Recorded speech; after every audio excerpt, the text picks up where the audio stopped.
आपको तो पता ही होगा कि इंडिया के अंदर गोल्ड का कंजप्शन कितना ज्यादा है। हम फोर्थ नंबर पे आते हैं, यूके, स्विट्जरलैंड, चाइना के बाद में, जो सबसे ज्यादा गोल्ड इंपोर्ट करते हैं। तो यहाँ पे एक ऐसी कंपनी के बारे में मैं आपको बता रहा हूँ जो एक इंडियन कंपनी है, और जितना हम गोल्ड कंजप्शन करते हैं एक साल के अंदर, उससे ज्यादा वो जो है प्रोसेस करती है एक साल के अंदर। और जितना भी दुनिया के अंदर गोल्ड की प्रोसेसिंग होती है, उसमें एक चौथाई सिर्फ ये कंपनी करती है। एक मिड साइज कंपनी है। तो hi guys, welcome to tech talks with Rahul. और आज हम बात करने वाले हैं राजेश एक्सपोर्ट के बारे में। उसका बिजनेस देखेंगे और सारी चीज देखेंगे, करंट लेवल पे क्या अपॉर्चुनिटी जो है हमें नजर आती हैं। तो चलिए स्टार्ट करते हैं। स्टार्ट करने से पहले, अगर आपने चैनल को सब्सक्राइब नहीं किया तो कर लीजिएगा। मैं डेली बेसिस पे तकरीबन 7 बजे करीबन एक नया वीडियो, एक नया एनालिसिस आपके लिए लेके आता हूँ। पिछले कुछ दिनों में कुछ मैंने एनालिसिस किए हैं। अगर आप देखें तो कल मैंने सकुमा एक्सपोर्ट का किया था, एयू स्मॉल फाइनेंस, जेपी और आलोक इंडस्ट्रीज, बहुत सारे एनालिसिस मैंने किए हैं। तो आप चाहें तो यहाँ पे जाके एक्सप्लोर कर सकते हैं। उसके अलावा कोई भी अपॉर्चुनिटीज अगर मुझे मार्केट आवर्स में नजर आती है तो मैं यहाँ पे शॉर्ट वीडियोस में वो डालता हूँ। तो अगर आप चाहें तो चैनल को सब्सक्राइब कर लें, तो सारे अपडेट जो है आपको मिलते रहेंगे। तो चलिए स्टार्ट करते हैं, देखते हैं राजेश एक्सपोर्ट के बारे में। तो यहाँ पे मैं स्क्रीनर के ऊपर आ गया हूँ। यहाँ पे स्क्रीनर के ऊपर अगर हम देखें तो सबसे पहले इसकी साइट के ऊपर चलते हैं। ये मैं इसकी साइट के ऊपर आ गया हूँ। मैं आपको बता दूं, ये जो वेलकम भी है, ये दुनिया की सबसे बड़ी गोल्ड रिफाइनरी है। और राजेश एक्सपोर्ट जो है इनके मालिक हैं, ये तकरीबन 3-4 साल पहले इन्होंने बाय की थी। और सबसे बड़ी जो है ये रिफाइनरी है पूरे वर्ल्ड के अंदर। और जैसा कि मैंने आपको बताया कि एक चौथाई जो है पूरे वर्ल्ड के अंदर जितना गोल्ड जो है प्रोसेस होता है, उतना ये एक चौथाई जो है ये करती है, राजेश एक्सपोर्ट कंपनी करती है। तो एक बहुत ही एक प्राउड वाली बात भी है कि एक इंडियन कंपनी एक इतना इतना इतना अच्छा जो है काम कर रही है। उसके अलावा देखिए, कोई भी बिजनेस होता है तो जैसा कि हमें पता है कि बिजनेस अपॉर्चुनिटीज आज के टाइम में बहुत है, लेकिन कंपटीशन भी बहुत ज्यादा है। लेकिन अगर अगर एक ऐसी कंपनी के बारे में बात करें कि जो माइनिंग से लेके एक, मतलब मैं कहूँ तो स्टार्ट से लेके एंड तक, जो एंड टू एंड डिलीवर जो प्रोडक्ट करना होता है, अगर वो सारे ही काम वो खुद ही करती है तो बहुत ज्यादा हेल्प मिलती है कॉस्ट को, उस पर्टिकुलर मटेरियल के कॉस्ट को कम करने की। वही चीज यहाँ पे निकल के आती है। माइनिंग ले लीजिए, प्रोसेसिंग ले लीजिए, उसके अलावा रिफाइनरीज ले लीजिए, उसके अलावा डिस्ट्रीब्यूशन ले लीजिए, आउटलेट्स ले लीजिए, सारा काम जो है ये खुद ही करते हैं। तो ये एक बहुत कंपटीशन को अपना कम यहाँ पे कम करते हैं। एक इनको कॉम्पीट करना एक कंपनी के लिए ही नहीं, एक देश के लिए भी बहुत बड़ी बात होती है, राइट। आसानी से कंपटीशन यहाँ पे नहीं कर सकते हैं। तो एक अच्छी खासी एक एग्रेसिव कंपनी है। एक अगर आपको टाइम मिले तो एक वीडियो देखिएगा। विवेक बिंद्रा जो है, इन्होंने एक इंटरव्यू लिया था। इनके जो मालिक हैं राजेश जो मेहता है, एक आपको आप वीडियो देखिएगा, उसमें आपको बहुत सी चीजें ऐसी पता पड़ेंगी कि कितना डाउन टू अर्थ वो पर्सनैलिटी है, एक इंस्पिरेशनल पर्सनैलिटी है। और बहुत अच्छी चीज बातें उन्होंने उसके अंदर बोली थी कि किस तरीके से वो सारी जो चीजें हैं, जितना भी वो कमाते हैं वो सारा पैसा इस कंपनी के अंदर लगाते हैं। तो वो एक बहुत बहुत सारे रीजन है इस कंपनी के ग्रो करने के। और शुभ ज्वेलर्स के नाम से जो है इनकी ये ब्रांड है इनका। जो आउटलेट जो इनके शोरूम्स हैं वो हैं तकरीबन हिंदुस्तान के अंदर तकरीबन 120 के करीबन है। इनका टारगेट जो है 1000 तकरीबन 3500 शोरूम्स बनाने का है, जिसके अंदर 1000 हिंदुस्तान के अंदर और बाकी सारे जो है वो जो वर्ल्ड के अंदर जो है, फॉरेन के अंदर ये अपने आउटलेट्स जो है बनाना चाहती हैं। और ये 10 से 15 साल का इनका टारगेट है, जो कि एक अच्छी बात यहाँ पर निकल के आती है कि काफी अच्छा फ्यूचर प्लान है। और मैनेजमेंट यहाँ पे प्रमोटर्स का पता पड़ता है कि उसका क्या माइंडसेट है। तो सारी चीजें मुझे अच्छी नजर आती हैं बिजनेस में, तो नो डाउट। इसलिए मैंने कहा था कि ये शेयर लाइफ टाइम का शेयर है। बहुत अच्छे रिटर्न, चाहे आप एग्रेसिव बायर हैं चाहे आप कंजर्वेटिव बायर हैं, तो बहुत अच्छे रिटर्न जो है ये कंपनी आपको देगी long term as well as for the short term. तो ये हो गई बिजनेस की बात। अब चलते हैं और देखते हैं इसके फंडामेंटल्स कैसे हैं। तो फंडामेंटल्स के अंदर देखें तो 18,000 करोड़ की ये कंपनी है। बुक वैल्यू यहाँ पे 366 थी और करंट प्राइस इसकी 309 है। तो अगर आप देखेंगे यहाँ पे, तो अगर मैं यहाँ पे कंपेयर करूं इनके जो पीयर कंपैरिजन में जो बड़े दिग्गज हैं, अगर टाइटन कंपनी और वैभव ग्लोबल की बात करें यहाँ पे, तो टाइटन कंपनी का आप देखेंगे यहाँ पे जो है बुक वैल्यू तकरीबन 85 रुपीज है, और यहाँ पे करंट प्राइस जो है 1735 है। यहाँ पे तकरीबन 20 गुना ये शेयर जो है, 20 गुना के करीबन ये शेयर जो है ट्रेड कर रहा है इसकी बुक वैल्यू के ऊपर। अगर वैभव ग्लोबल की बात की जाए तो सेम तरह की कंपनी है, मिड कैप कंपनी है। यहाँ पे बुक वैल्यू इसका 60 रुपीज है तकरीबन, और यहाँ पे करंट प्राइस जो है 816 पे ट्रेड कर रहा है। तो यहाँ पे भी अच्छा खासा अगर आप देखेंगे तो यहाँ पे तकरीबन 16-17% जो है ये 16-17 गुना जो है ये शेयर जो करंट प्राइस है इसकी। तो यहीं पे खुद ही अपने आप में पता पड़ता है कि बुक वैल्यू जब कंपनी की इतनी यहाँ पे इतनी है और करंट प्राइस जो है वो अभी तक डबल भी नहीं हुआ है, तो और कंपेयर करें पीयर कंपेरिजन में, तो बाकी कंपनीज के मुकाबले जो है ये अभी इसके अंदर काफी अच्छा स्कोप मुझे नजर आता है, जहाँ की बिजनेस इनका काफी अच्छा है, सारी चीजें इनके पास में है और गोल्ड का कंजप्शन हमेशा होने ही वाला है, नो डाउट। तो ये मुझे एक फैक्टर जो है अच्छा खासा नजर आता है यहाँ पे। उसके अलावा आप देखें यहाँ पे तो डेट जो कंपनी के पास में इतना ज्यादा नहीं है, प्रमोटर होल्डिंग भी कंपनी के पास में काफी अच्छी है और प्लस कोई भी शेयर जो है कंपनी ने गिरवी नहीं रखा है। आरओसी की बात करें तो 11%, मैं 20% के ऊपर प्रीफर करता हूँ, लेकिन बहुत सारे रीजन हैं प्रीफर इस शेयर को यहाँ चूज करने के, तो मैं यहाँ पे इसको कंसिडर अभी कर रहा हूँ। डिविडेंड भी कंपनी जो है अच्छा खासा देती है। उसके अलावा बात करें हम यहाँ पे क्वार्टरली रिजल्ट्स की अगर बात करें यहाँ पे, तो पिछले साल इनका नंबर काफी अच्छा खासा नंबर था सितंबर 2020 तक। उसके अलावा अभी दिसंबर 2020 के अंदर जो है इनका ये जो नंबर है यहाँ पे कम हुआ है, नो डाउट।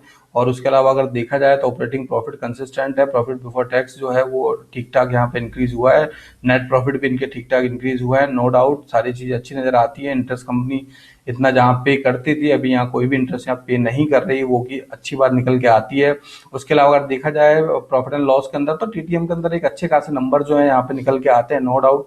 तो एक अच्छा खासा यहाँ पे नंबर निकल के आता है। उसके अलावा अगर देखा जाए यहाँ पे बैलेंस शीट के अंदर देखें यहाँ पे, तो रिजर्व्स के अंदर कंपनी ने हमेशा जो है अपने रिजर्व जो है बढ़ाए हैं, हमेशा हर साल इंक्रीमेंट हुए रिजर्व के अंदर, जो कि अच्छी बात निकल के आती है। बोरोइंग जो है कंपनी ने, जहां पे कंपनी के पास में एक टाइम पे यहाँ पे 4500 करोड़ की बोरोइंग हुआ करती थी और यहाँ पे तो 5500 करोड़ के करीबन बोरोइंग है। और उसके बाद में फिर बढ़ी यहाँ पे 2018 में तकरीबन 8,500 करोड़, और यहाँ पे बोरोइंग को इन्होंने 2020 में बिल्कुल यहाँ पे कम किया और अभी बिल्कुल कम यहाँ पे कर दिया है। तो ये बहुत अच्छी बात है कि शेयर को, एक कंपनी को ऊपर ले जाने के लिए, क्योंकि जब कंपनी के ऊपर डेट होता है तो कंपनी स्ट्रगल करती है और एक बहुत बड़े रिस्क के ऊपर चलती है।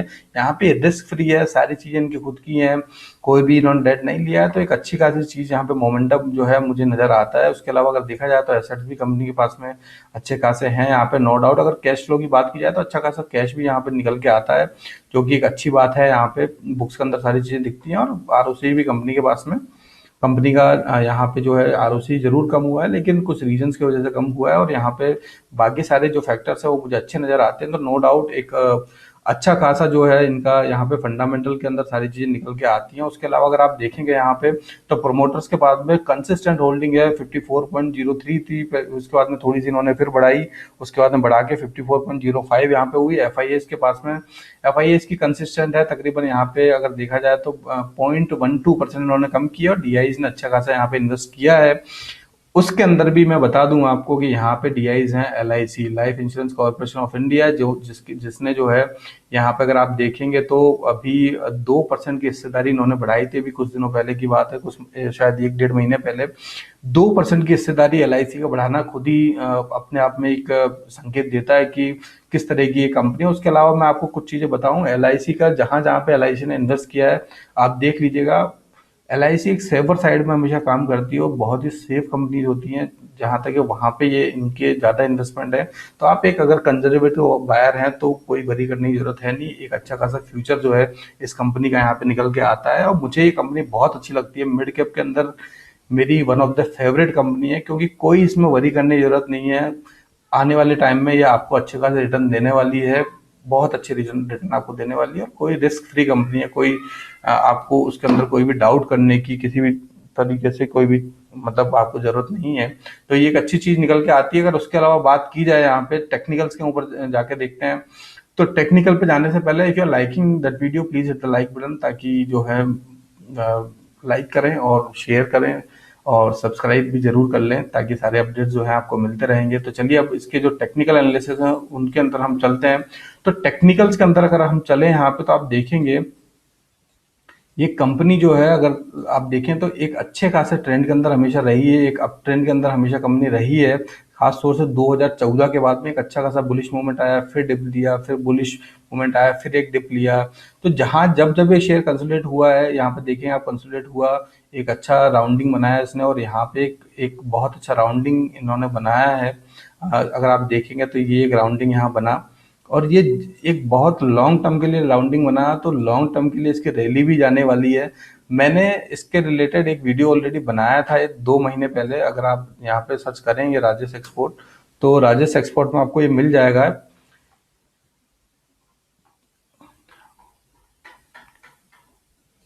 यहाँ पे राहुल डाल दीजिएगा, तो यहाँ पे ये वीडियो आपको मिल जाएगा, राजेश एक्सपोर्ट स्टॉक एनालिसिस लंबी रेस का घोड़ा है, क्योंकि ये लंबे टाइम के लिए ही, लंबा इसके अंदर जो है काफी टाइम के लिए रिटर्न आने वाले हैं, और ये इसके अंदर जो है ये अप ट्रेंड में काफी टाइम तक रहने वाला है, मुझे ऐसा लगता है। तो आप यहाँ पे जाके भी चेकआउट कर सकते हैं, और ये मैंने 2 महीने पहले बनाया, तकरीबन 500 के लेवल पे, अभी तकरीबन 609 है। तो 20% ऑलरेडी जो है शेयर अच्छा खासा 2 महीने के अंदर रिटर्न दे चुका है। तो यहाँ पे फिर टेक्निकल्स के अंदर चलते हैं, एक राउंडिंग अच्छा सा बनाया है, और उसी राउंडिंग में अभी ये शेयर है यहाँ पे।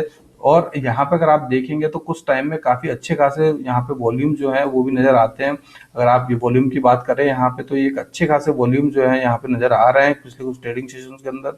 और यहाँ पे जो करंट टारगेट इसका जो है, वो टारगेट मुझे ये वाला टारगेट नजर आता है, जो कि एक अच्छा खासा 20% के करीबन ये रिटर्न है यहाँ पे इस टारगेट पे।